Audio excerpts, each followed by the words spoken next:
Welcome back, everyone. Today we have another quiz on the Fire Emblem channel, and I have a great guest today. Today it is Mangs who's going to be taking the quiz. Would you like to introduce yourself a little bit, Mangs, please? Hey guys, Mangs here. I'm excited to be part of this quiz. I love Fire Emblem quizzes.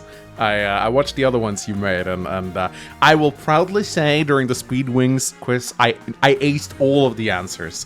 And on Dawnlot, I almost did all of them. I did them like while I was watching them, and it was a lot of fun. And I was like, man, I want to do this. So I am ready to be completely humiliated and fail every single one of the questions on my own quiz. For those of you that don't know, the quizzes work in the following fashion. I will be quizzing him in incremental difficulty. The first questions will be easier, but then they'll get harder and harder as we progress. Mangs does not know what the questions are at all, so this is completely blind. I did not pay Axum $20 under the table to know the questions in advance, I promise. It would cost a little bit more, but okay. That's good. If you're going to sell out, you better do it for a decent price. Question number 1. True or false? There is only one enemy unit in FE6 that possesses an affinity. That is true. That would be Gale. He is the only enemy in the game that has an affinity because he was supposed to be playable, and then I think they scrapped it because of lack of development time or something like that. I'm fairly certain of this. All right, let me lock it in, and yes, it's Gale. And as you said, many people question if Gale was able to be recruitable due to this. Do you think that Gale not being recruitable was a missed out opportunity on FE6? My theory is that I think they wanted to make his recruitment complicated. I think they wanted to give Gale this like unique AI where he sometimes targets Roy, but sometimes not. Maybe depended on whether Milady is on the map or something. And I think there was supposed to be a bit of a puzzle in figuring out how to get him. And they clearly begun the groundworks because, again, there's no reason why he would have this broken AI unless there was something unique that was going to happen with it. But they left the broken AI in. I'm going to say this, though. Proud of you for getting that first question right. So you survived the first chapter of the Iron Man. All right, cool. Iron Man still lives. Let's go. Question number 2. How many unique death quotes does Nurgle have? You find Kishuna a total of 3 times. And I think you get a unique death quote for each time you kill Kishuna, if I'm not completely mistaken. I know one of them is the mistranslated Aenir, which is they mistranslated to Quintessence, which is like the final one. And I think you get that if you kill Kishuna either 2 or 3 times. So it is either 3 or 4. I don't think it's 4 though. I think it's 3 because it's the one where he says ha ha ha, why did I want power? And then he has one where he says Quintessence. I'm gonna say 3 because I know Kishuna appears 3 times, but I think how you get the unique quote is you kill him 2 out of the 3 times. Because killing Kishuna in Genesis is extremely difficult, and I don't think that's one of the requirements. So I'm gonna say 3. All right, I'm going to lock it in. Mm-hmm. And boom, you are right. Depending on how many Kishuna chapters you do, you can obtain 3 different death quotes for Nurgle. So you are right, but one of the things is that in order to get one of the specific Kishuna chapters, you have to be able to kill Kishuna. You don't need to kill him in Genesis because that is almost impossible to do because he retreats you had to one-shot him to do that. I was able to do that in my very first FE7 Let's Play with Will. Now, one thing that I think people don't know is that, a lot of the portions of Nurgle's story are actually locked behind these sub-chapters with Kishuna, including the fact that he is actually Nils and Ninian's father, which I think is a pretty interesting thing. How do you feel about that? So I actually really like Nurgle and his backstory and the twist that he's Ninian and Nils' father. And I know a lot of people don't like it when you hide stuff behind multiple replayability and, secret chapters and stuff like that. But I think it adds to the mystery. I really do. I don't think that you need to reveal everything about the story on your first playthrough. I know a lot of people feel this way, that you should just be served everything. I think making you work for secret tips and events is actually cool. It incentivizes you to really delve deep into the game, and I found it very intriguing. I would do multiple playthroughs to try and get all the secrets, and in many of my Fire Emblem ROM hacks, I usually put in like secret chapters and stuff that I know annoys people, but I like it anyway, so I put it in. In Path of Radiance, the USA version, which of the following weapons that appear during the main campaign can never be obtained by the player? This question is absolutely brutal, by the way. Oh boy. All right. So can never be obtained by the player. Yeah, I'd only be guessing at this point. I do know that you can get some of the venom weapons by stealing and stuff like that. I've had a venom axe. I'm fairly certain I've had a venom axe during one of my Ironmans. I'm just gonna go ahead and say the venom bow. That's just a 25% guess. We'll see if it turns out being right. I really don't know. Let's go. Ooh. No! Iron Man's over. No, it's the first one you got wrong. It's okay. So, albeit the Venom Lance cannot be obtained, it never appears in the main campaign. Not a single enemy holds it. Only the Venom Edge appears and is unobtainable by the player. Ah, cool. Yeah, so you are correct. The Venom Axe is obtainable. It is actually, you can sleep a guy and steal it off of him. And the same thing with the Venom Bow. If the warrior holding it holds the Venom Bow, and you can steal those right off. But the Venom Edge on Mercenary or like Myrmidons, and they don't let the weapons go. They're like, nope, they don't have a second weapon type, so they don't let go of the Venom Edge. Man, if these questions are incrementally difficult, I am scared for what is about to come next. I'm just going to say this right now. If we get questions like this in round 3...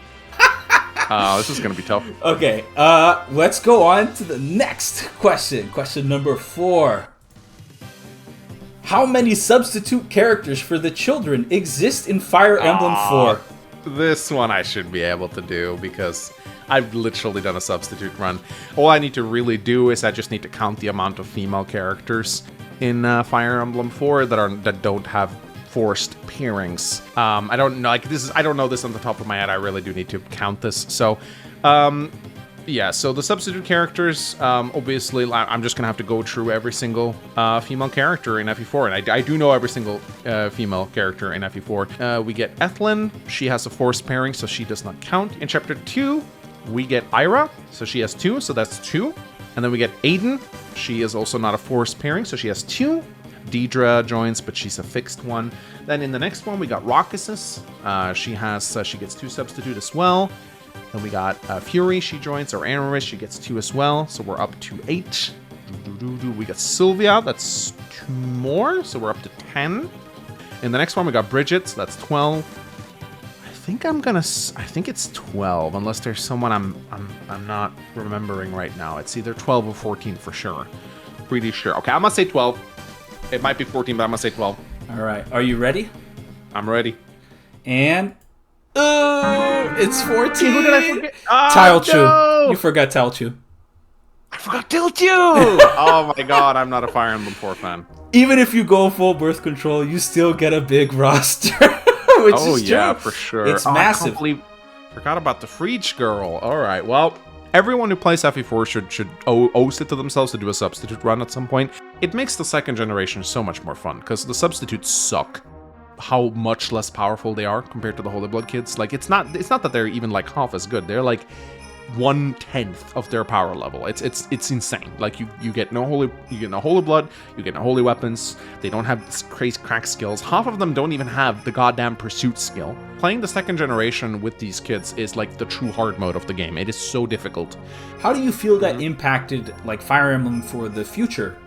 They for sure have tried to replicate the pairing without, but they're too lazy to do 2 generations, which I think is the only way pairing makes sense. Because if you're not gonna do a second generation, then you need to incorporate time travel of some kind, which just doesn't work. So you either do 2 generations or you do time travel, and both Fates and Awakening did the time travel, and I think it didn't necessarily subtract from the game, but it felt corny and weird. I never liked... I guess Awakening was more based around it, because time travel was part of the main plot. With Fates, they just shoehorned it in there. They were like, yeah, there's time travel, by the way. Deep ROMs. In Path of Radiance, which of the following units will possess the highest speed stat on average at 2020? Round up if at 0.5 or above.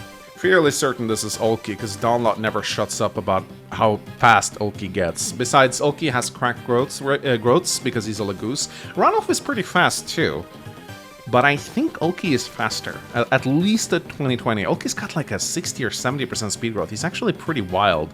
He starts out pretty slow though. I think Runoff might be close, but I'm gonna say Ulki for now. All right. Boom! It's Joffrey. What? Unironically, all of these have some sort of speed issues towards the end of the game, but Joffrey is pretty salvageable. And this is true. One of the things that people don't really notice about Joffrey, I'm a big Joffrey defender, so this is going to be my little highlight moment of this video. Joffrey is actually absolutely fantastic in Path of Radiance. Like, he comes with Brave Lance rank, he comes with great weapon rank on bows as well. He has Paragon, he's already high leveled. You can slap a Night Ward on him and he'll just take off, but even without it, his averages are actually really high for speed. Ulki and Randolph, for some reason, they just don't have good speed growth. It's not good, but like they don't keep up with it. And we can look this up right now. But I'm flabbergasted. Yeah, man. I was like, too. I am like this one really caught me by surprise. I was for sure, because I know Joffrey's fast, man. I know he's fast. Well, all right. Well, I'm flabbergasted. All right. In FE6, which of the following legendary weapons possesses the lowest might? Durandal has 16 might, I'm pretty sure. I want to say Aureola, but I feel like it could also be Mulagir. Forblaze? Ah, man, I am... Oh, wow, this is my game. I should know this. It's definitely not the Durandal. The Durandal has really good might. It has like 16 or 15 might or something. I think I'm just going to say Aureola, because it's a light tome and thus not great, but it could be the Mulagir as well. But I'm going to say the Aureola for now. Certain. No, but let's go with it anyway. It's actually Forblaze. Forblaze? Yeah. Oh my god. Yeah, so Durandal is 17, Aureola is 15, Mulagir is 16, Forblaze is 14. The thing is that they slapped that Forblaze early on, and you think it has like this colossal might, but it doesn't. It's just that Lina's has bonker magic stat, and everybody just has really bad res, so it just looks like it's big damage. It does make sense. Animatomes in FE6 are very light, and also they tend to have a bit less magic as a result. It's just that, you know, because these legendary weapons are inconsistent stat-wise between the two games, it is so easy to mix them up. Like, for example, the Armads, I know the stats are completely different in between FE7 and FE6. And so when you think about them, you automatically have to think about two different weapons from two different games, and it just messes with you. These legendary... They should have just kept their stats consistent, but for some reason, they don't. All right, okay, all right. Well, let's bring on the next question. I gotta start racking up some points here. Lucky number 7, let's go. Which of the following is the only impossible combination of skills inherited on a child in Genealogy of the Holy War? So Wrath and Vantage I know for sure can be obtained, because that's a popular build. Astra and Soul I also know can be obtained, because I literally did that build. It's either a Cost and Luna or Charm and Miracles. Cost and Luna, that one is also doable, because actually Luna, now that I think about it, that's Holland. Holland is the only one who passes down Luna from FE4. Yeah, he's the only one who has it. So I need to go through all of the moms and see if any of them has a cost, and I think they don't. So I'm gonna go ahead and say a Cost and Luna, because I can't think of any female character in Gen 1 of Fire Emblem 4 who has that skill. So we'll go with number 2. All right, confirm it. Confirmed. Let's go. You are correct. Let's go. It would require, however, Holland to marry Naus, Midir, Jumpy, or Beowulf, and FE4 was not as progressive. Don't worry, the remake will allow all this through the Avatar. You just wait on that next direct. Let me tell you, when the FE4 remake comes out, you'll be able to make Shadow Lord the Tactician, and he will have every single major Holy Blood in the game, every single skill, and he will actually come in, and he will just, before the Battle of Valhalla, he will just come in and prevent it with his awesomeness. He'll counter media. Yeah. And you'll be able to pair everyone with everyone. Like, Quan and Ethlin, they are no longer exclusive. They can now be in a polyamorous relationship. Like, this is... They're gonna butcher this remake. I can't wait for the Larcey Ethelyn child pairing, so you can get that. Oh yeah, it's gonna be absolutely great. I can't wait. Fantastic. All of Ninian's or Nil's special dance effects will always end on the next player phase start. False. You can rescue a unit to keep it going indefinitely. Next question. You are correct. You are correct. I basically wrote out exactly what you said. You can rescue them to prevent this from happening. A lot of people don't seem to know this. Oh, it's super abusable. It's super abusable. Do you think this is taint regarding like Iron Man? Or this was clearly not intended by the developers. So how do you feel about that? Yeah, I mean, I think I may have done it a few times just as a joke. Generally speaking, I don't do glitches during my Ironmans. I have the same relationship with the mine glitch, for example. Yes, it is in the game. You can do it literally on the cartridge. I choose not to do it because it doesn't seem like the developers intended for us to play this way. It's clearly an oversight. It's fine as long as you don't have Ninen's Grace. Ninen's Grace is what breaks this. The other rings are nowhere near as oppressive. Even Fiola's Might is dangerous in the arena because you can still die. In Path of Radiance, there is only one boss that possesses different stats on Maniac mode than Hard mode. Oliver. Which boss is this? There is actually one other. You're actually wrong. Don't call me. Don't come by my house. We're done. There's another bishop boss named Tomonami in the church chapter who also has the Maniac mode stats. Really? But he's Yep. not the boss of the chapter, is he though? I guess I have to specify that here. He is a boss, But he's not Yeah, he's the not. He's boss. not the chapter boss. So my theory. I mean, you just press save, like just confirm that I'm right because I am. They didn't intend for bosses to be stronger in Maniac mode, and the reason why Oliver is stronger is because something happened to bishops, and this is how I know. Bishops just retained their class growths as bosses, probably through a coding error, and that's why his luck and resistance are through the roof, because bishops have very high growth rates in luck and resistance if you check the game's code. Now, the reason why I know this is because if you go to that chapter, I think it's called Solo, there is a miniboss on that map called Tomonami. He's just a bishop. He's not particularly strong, but if you check his stats, they are higher on Maniac mode. Fairly certain this was an oversight by the developer, but it just happened to give Oliver a bit more of meme status. I did not know that. That's actually look, even you the can learn something too. The quizzer has been quizzed on it. I did not know that. That's great. Thanks for letting me know. I did not know that. I thought it was only Oliver. Yeah, I mean, I don't fault you for not remembering the amazing character Tomonami and his impact on the Path of Radiance plot. I get it, but I'm sure you'll find some footage of him. I can even send you some if you want. You can show on screen. All right. Are you ready for the final question? Let's go. Okay. Let's go. I'm ready. As everybody knows, the final question is usually tailored specifically to the individual that comes to do the quiz on the channel. Oh boy. I know that FE6 is your favorite game, so I have made the best FE6 question known to man. How many times is the word dragon, count plurals, said during chapter 24 of Binding Blade?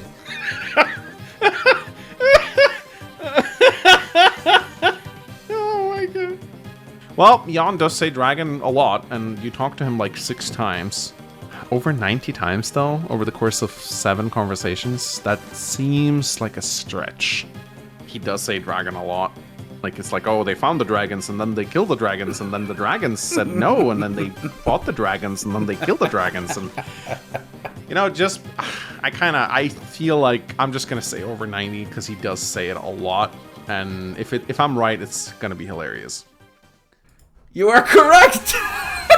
It is a colossal amount of times. He says it over 90 times easily. Wow. It is That is crazy. insane. The only reason that I was like, this has to be a joke was because I finished up my Iron Man of FE6 recently too. And I remember I was like, guys, I've always wanted to just count how many times the word dragon is said. Easily over 90 times. In any translation that I see, it's still over 90 times. You can pull up the translations right now and just like Control F the word dragon and it pops up, because it's not only Jan that says it, but Fa says it in the beginning of the chapter, and even the opening of the chapter itself has the word dragon in it. Yeah, I will say, man, as much as I love FE6, it probably has one of the worst final chapters in Fire Emblem history. Not only is it a slog to play, you only face one enemy type, and it is just such a tedious chapter to play out, like moving through like narrow corridors. I don't necessarily mind the story that Jan tells Roy. Like, it's cool that he like gives some exposition on the scouring. The way they choose to present it to the player is so tedious, and the fact that you only get it in these like little chunks, it's not very engaging, and it doesn't really work. And then, you know, they have the final boss who just gets one shot. Probably one of the most like disappointing final chapters of all time, I think. So it just so happens that I have prepared stuff for you, depending on what your score is. Like the shredded Basilio, you did mid-work with no investment. That's good enough in Fire Emblem. Oh man, I feel like, some of these were legitimately really hard. The two questions I'm mostly stumped about are the substitute ones and the Joffrey speed growth. I feel like I really should have known those two. The rests, I am not ashamed of missing out. Like the freaking Venom question, man, really. Like, but this was fun. This was a lot of fun, Axum. All right, guys, and that was it. Mangs did pretty well. I'm not gonna lie. You scored pretty well compared to the other competitors that have come on the show before. It was an absolute pleasure to have you here on board. You guys, please check out his channel. I'm going to leave the link in the description down below. Very, very nice of you, Axum, to give shoutouts to smaller channels. I appreciate that. I'm currently trying to reach 500 subs over on my main channel, and I would really appreciate if you guys could help me get there.